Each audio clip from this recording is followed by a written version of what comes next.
I got involved in politics in my 30s. I joined together with a group of neighbours actually trying to save a local school playing field. That was the beginning of my involvement. I had a real feeling that the community wasn't being listened to, despite putting forward its views very strongly and articulately and passionately, and that was the beginning of my involvement. I got involved in campaigning. I wrote to local newspapers. I'd previously been involved in politics to the extent of voting every year, every time there was an election, I should say. Sometimes that is every year. But my involvement didn't go much further than those, dinner time chats with family. But being involved in that campaign, feeling that community councils were engaging with the issues that mattered to them, that local people were, it was sort of the beginning of my involvement. I first got involved in politics in the 80s. At that time, the political climate, you couldn't help but be aware of it. It was during the miners' strikes. It was the Conservatives were in power at that time, and my father was made unemployed along with thousands and thousands of other people. And suddenly I started becoming aware of the impacts of unemployment and the impacts of government policy on families. So at that time, that sparked my interest. Through education, I enjoy education. I've been a teacher for 30 years since then. But at that time, I could see unfairnesses and biases and discrimination, and people of colour, children of colour like myself, I didn't think we were getting a fair crack at the whip. So that was another thing that became an injustice that I wanted to help to correct. So that led me then to unpick who is it that makes the decisions?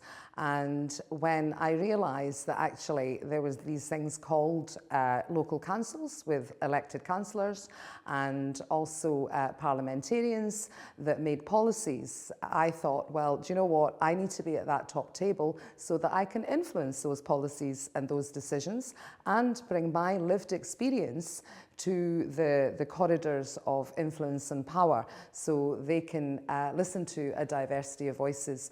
And I think that that helps to make better public policy for everybody. My personal motivation for standing for election was based on my background.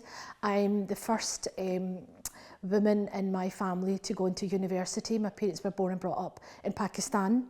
I was brought up in quite a deprived area, so I had to face a lot of barriers and a lot of challenges. I came from a background that was quite a humble background, but Glasgow gave me so much. I went on to university, achieved a PhD, I worked locally, I worked nationally, and I believe that every Glaswegian should have those opportunities. I really care about my community and I want to make it better. I'm a care experience person, so I've got lived experience and an insight into things that I feel should be changed. But I think, like a lot of people, I was really motivated after the independence referendum. I think there was a real reaching out in terms of how people participated, and some of the political speakers and thinkers and the conversations that we had around politics were ones that I never felt that I could access before. So it was really good just seeing people that looked like me and sounded like me talking about politics in a way that made me feel like I could get more involved. I've been thinking about it on and off, but I'd got basically as far as I could in my career.